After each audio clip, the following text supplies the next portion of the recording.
Evolução das transações via blockchain para as massas. Ela é diretora de marketing e comercial na Bitnoob, ela é da Guatemala, vive no Paraná. Ela viaja o mundo se envolvendo em projetos de blockchain. Então, real.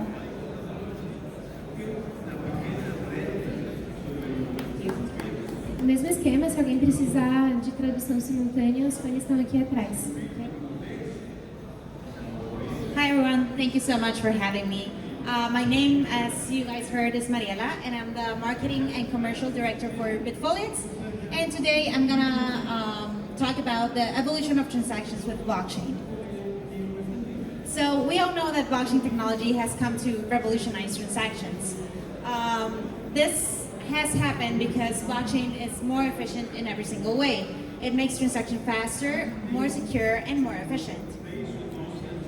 It has definitely reduced the massive duplication of information that creates conflicts, it creates delays, and also many aspects of financial services.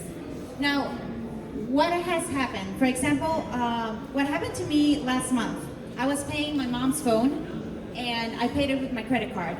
And the transaction went through 3 times. So I immediately called the bank, and I said, hey, you charged me 3 times for the same thing. And the bank was like, well, we're not really sure if you made the 3 transactions. So you have to call the phone company, have them make a letter so we can send over to the bank, and then the bank would drop the charges.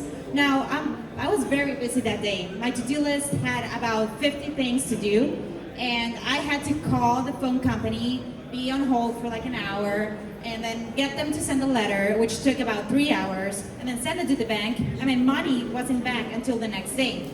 Now, this doesn't happen with blockchain. With blockchain, you have one transaction, and since it has a hash ID, then it only happens once. You don't have duplicate records, it's just one. So that has definitely come to change the way that we transact.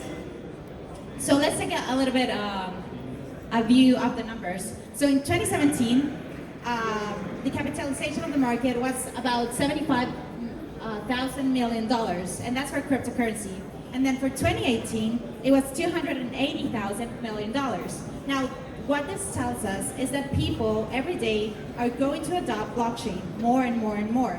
This is not something that is gonna come and go as many people thought in 2009 when Bitcoin came out. People thought this was a scam, it was a technology that wasn't gonna work, and that it was not here to stay. However, the numbers talk, and we can definitely say that blockchain is coming into our world more and more every day. Now, there are international banks that are already utilizing blockchain technology. For example, JP Morgan in the US, the China Construction Bank, Alpha Bank, they're all already utilizing blockchain technology. And even though they didn't believe in blockchain technology a couple of years ago, they have seen how efficient it is. And there was a problem at our world where the transactions were growing faster than the traditional financial systems. So this made the banks being obliged to find better solutions, and blockchain is that solution. For example, the Visa CEO a couple of years ago, he didn't believe in blockchain. He said it was a scam, that people were gonna fall for it, and they would never use it. Well, guess what? Visa's currently hiring blockchain engineers to put in blockchain technology into their transactions, because they're seeing the efficient way that it can change transactions because it's more secure, more transparent, and definitely faster. And also, it has less cost because it's about 30% less of the cost of the traditional systems. We can see also with the users that are starting to use mobile wallets, blockchain mobile wallets. For example, COINBASE, which is one of the biggest wallets in the US, it took them a year to get to 521,000 users. With Bitfoliates, our wallet, it only took us 4 months to get to the same amount of users. So we can definitely see the adoption growing and people looking for those solutions of blockchain. Because blockchain comes to resolve. When we got to a point in the world where we were taking days to transfer money digitally, if I had to transfer money to China, I had to go to the bank, get the routing number, send it to a person, get all the information of the other people that I was sending the money, then making sure that I approved it, then the bank uses another bank to send the money to China. And that takes days if you don't pay, obviously, very high fees, and you still are paying very costly fees. But with blockchain, you can do it in a matter of seconds. And so that's why Bitcoin came out. It was an easier way to transact, It was decentralized, which means that no single entity has a control over the information. And after all, it's your money and your information, and you should have control over it. And that is why they have different decentralization. And we don't want centralization because when you centralize the information in a bank, they're only worried about one thing, and that's their own benefit. But if you have a decentralized system like Bitcoin is, the only thing that miners care about and the people that work the nodes are that the transaction goes through and to do a job, right? So they get the commission. The only thing they care about is that the transaction is well done, and that is the benefit of blockchain. Then Ethereum came. So for those of you who don't know about blockchain generations, there are 3 generations. The first one is Bitcoin, which was the original one. The second one is Ethereum, because Bitcoin isn't scalable. They never thought it was going to grow as much as it did, and so they couldn't make as many transactions as current generations of blockchain can. And today we're in the 3rd generation of blockchain, which is faster, more secure, and more scalable. However, Bitcoin and Ethereum did brought low fraud risk with lower fees, no third parties, which means you have control over your own information, and it was anonymous, so you don't have to share your whole life information, where you live, what you do, how much money you make to transact with your money, which is what you have to do with the banks, right? However, we're still growing slow in the blockchain adoptions. 91% of crypto users are male, and most of them are considered millennials, and 48% of them are between 25 and 34 years, which this means that there's a big market trying to gather into the blockchain community, but they're afraid. They don't understand how blockchain works. It's a technology that some people might find hard to understand, and therefore we need to make a change so that the whole world can start adopting this technology. Because if the big businesses, if banks, the Visa, if, for example, BMW, they're all utilizing blockchain, there's a reason for this. It's better. And as individuals, it can help us do better transactions too. But we need to change a little bit where we're going to make that happen. The problem with previous blockchain solutions is that they're inefficient. For example, with Bitcoin, you can only do 7 to 9 transactions per second. And let's say Visa does about 2,000 transactions per second. So it's definitely not up to the level we want it to be working at. There's also minus centralization. So I spoke before that we don't want financial systems that are centralized. Why? Because you don't want a single entity with a single set of goals and a single set of interests handling your money. Because that means that when it comes to choosing between your benefit and their benefit, they're going to choose their benefit always. And you're providing them with your information and control over your money. And that shouldn't be like that. You should have your own control of the money and control of the information. Another thing is that some solutions of the first and second generation of blockchain, they're invisible. What do I mean by invisible? With blockchain, you're supposed to be able to check all the information of your transactions, right? If you go into a blockchain explorer, you should be able to go in and see when the transaction was made, from which wallet to which wallet, what time, and how much it was. Some of them are not providing that information because some people are utilizing private blockchains. And this means that you don't have control over the information. If I send you a bank transfer, I'm not sure that you got it unless I call you and say, hey, did you get my transfer? You have to trust the bank that the bank did the transfer. And the same happened with some generations of blockchain beforehand. You would have to trust the blockchain that they made the transaction. However, with third generation blockchains, like for example Stellar, you can definitely see when the transaction was made live and check if the transaction was actually made. So if I send you a hash ID, you can check that I sent you the money and verify who did it, when it was done, and make sure that you got the money without having to trust anyone else, but you can just see the information publicly. Also, another problem with previous blockchain technology like Bitcoin is that they're slow. Like I said, they can only process 7 to 9 in Bitcoin, and Ethereum is about 20 transactions per second. That is definitely not up to the scale which we needed today. And of course, the lack of scalability. You cannot make Bitcoin process more transactions because the blocks are at a certain size. So they can only handle certain transactions per second. And you cannot make it grow so they will go. And that's why Bitcoin Cash, for example, came out, because they needed to scale that blockchain. But third generation blockchains, such as Stellar, they're scalable. So the more transactions come in, the better it works. And that's because they work with proof of work, proof of stake. Before, like Bitcoin, it was done with proof of work. What this means is that a miner would have to mine the transaction. However, with proof of stake, the way it works is that you have several nodes. And the more transactions go into a node, they verify each other, and they create a block of information that the previous information entered verifies the new information, which means the more transactions there are, the better the blockchain becomes, because it has more information to gather the data and automatically check if the transaction that's coming in, it's true. So let's say, for example, I send you 1 Bitcoin, and then, or 1 Lumen, and then I go into the Stellar blockchain that goes in as a transaction. So that's, I send you 1 Lumen, and then afterwards, you're gonna try to send that Lumen to another person. So what the blockchain does is check if indeed you have that Lumen, if there's a transaction before where you received that 1 Lumen, so you can send it. If there's not a transaction where you receive that 1 Lumen, then you're obviously not gonna be able to send another one, because that means that you don't have a Lumen in your wallet. So that is the 3rd generation blockchain proof of stake, which is also more fast because it doesn't have that much human interaction, and it's more reliable because it goes from the previous information entered into the blockchain. The problem is we have hard to understand and utilize solutions. So people who want to get into blockchain, or even individuals who don't trust blockchain anymore and are still utilizing financial systems, they don't understand blockchain. Most of us here probably know how to read a hash ID or see numbers, and that's fine. But if you go into a blockchain explorer, what you're going to see is a bunch of numbers and a bunch of letters, and that's hard to understand. So we need to make it easier for the people. In Brazil, there's 2,500 million people who don't utilize any financial services.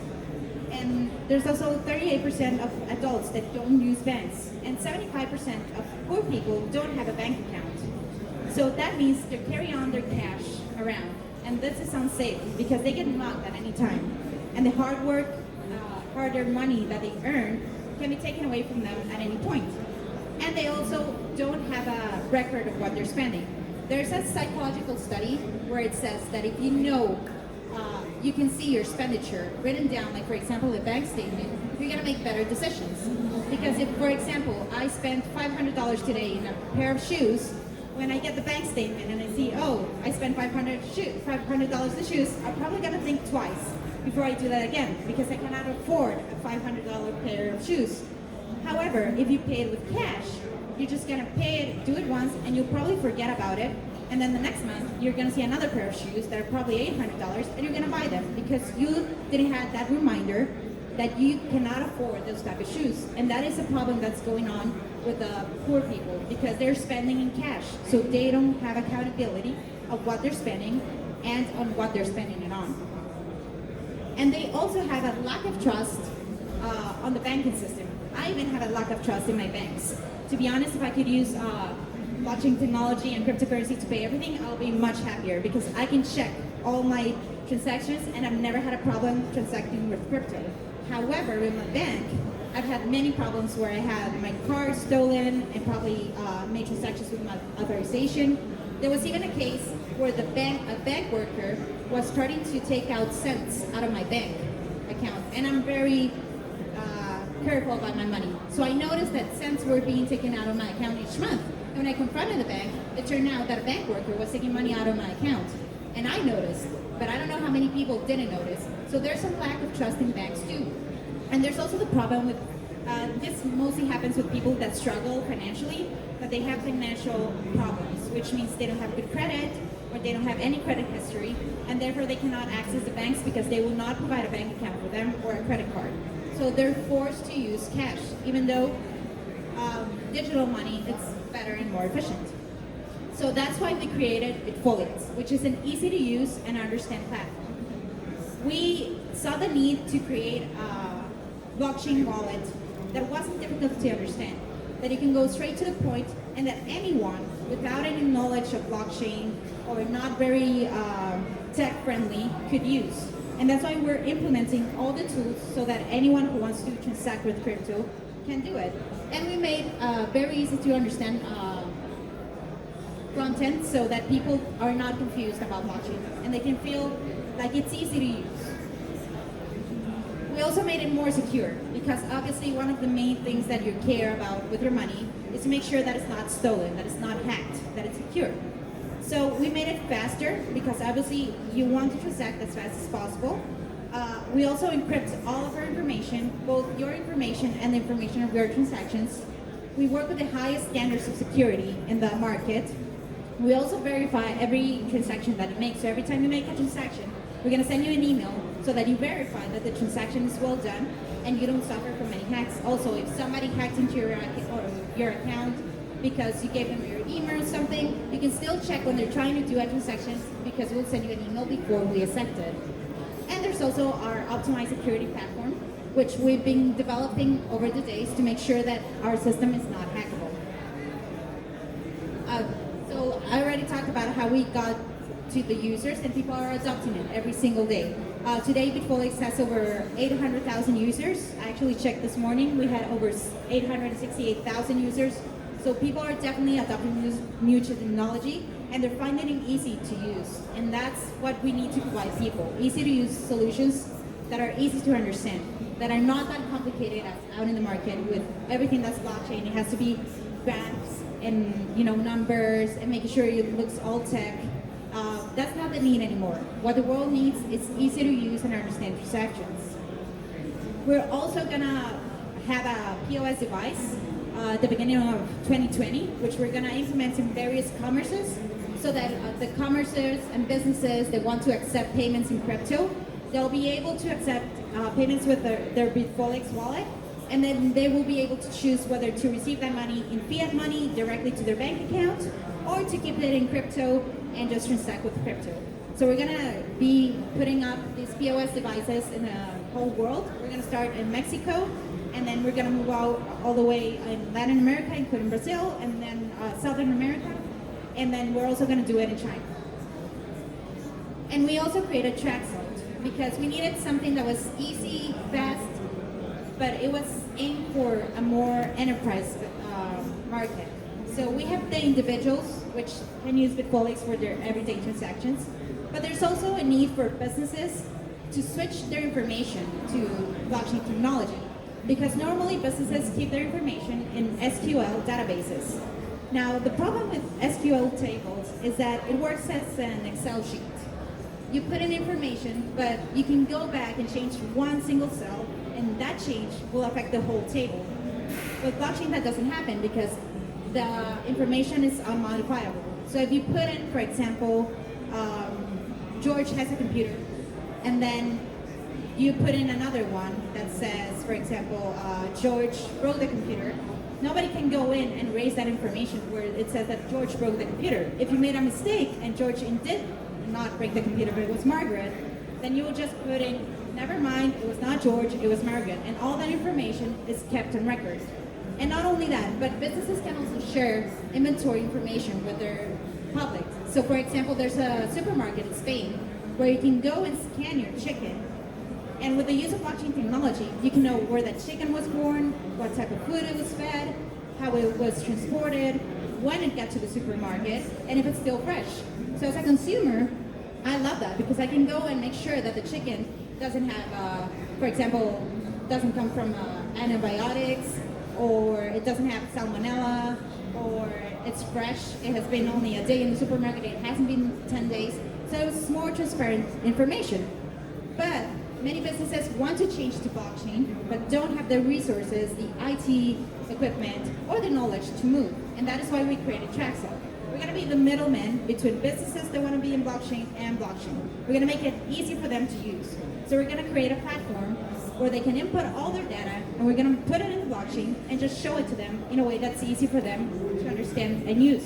The same way they're having their softwares, the same way they're seeing their current softwares, but with a third of the cost and more efficient and more secure. So right now we're on the pre-sale phase of Transacoes. You can buy it in Bitfolix, and we are going to finish our pre-sale phase in December. We're also going to be, we already closed some exchanges to be in December.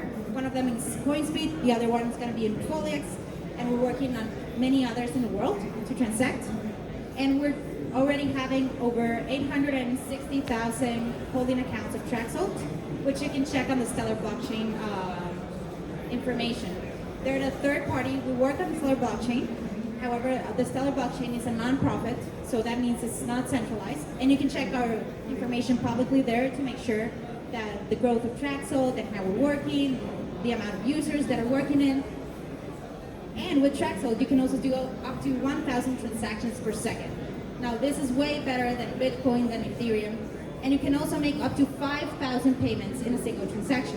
What this means is that businesses can do, for example, payroll in one single transaction. They don't have to wait till the bank's open. They don't have to create a whole accounting and payroll document to pay all of their employees, but they can have it all on the blockchain and with a single push of a button, pay their whole businesses in a single transaction and have it done in seconds. Or if you have many providers and you want to pay them all in a single way, you can do it and do it in an amount of seconds. So where we're going next and the type of solutions that we need is we need to send money internationally easier with lower cost.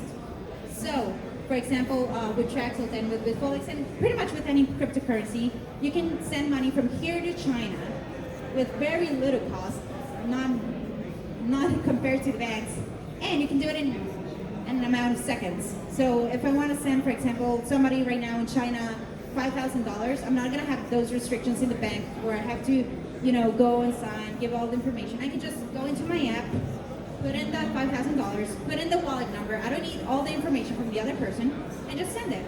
And that's going to be in seconds. That person's going to have the amount that I sent in their wallet, which means that it's going to be faster, more efficient. And I just want to finish up by saying that the right knowledge takes out the human brightness. What I mean by this is that we're all here because we already know a little bit about blockchain technology. We're going to move to technology. There's a lot of people out there that are scared of it, and it's our job as the pioneers of this industry to better teach people how to use blockchain technology to better their lives. For example, I had a friend who has her family in Venezuela, and the crisis in Venezuela is really bad, and she had to send them dollars. Every time she wanted to send them dollars, she would ask me to send the money from my bank account in the United States because that was the only way she can send them money. And it would take me like 3 to 4 days to do it if I wasn't that busy. I always try to do it as fast as I could, but it would take 3 to 4 days. Now that we have blockchain technology, what she does is just send money to her parents through blockchain and they get it immediately, which is helping them very, very much because not only are they getting the money they need in their financial crisis, but they're also able to spend it without the government controlling every single movement they make. And that's another good thing because there are governments that are suffering from a lot of corruption, that are controlling the money, and they're making it inflatable. Like Venezuela, the money value went down. But with blockchain technology, this can change because now the power is in the people, it's not in the government.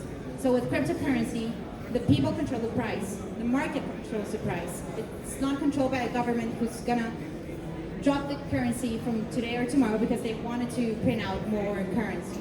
So it is our job to make sure that people understand blockchain technology and that we provide better and easier to use solutions so we can move the financial transactions into a blockchain technology. So, thank you very much for taking me today, and I invite you all to try PALESTRA, our online wallet, and check out Transacoes, transacoes.com, so you can better understand technology in a blockchain technology in an easier to use way. Thank you for having me today.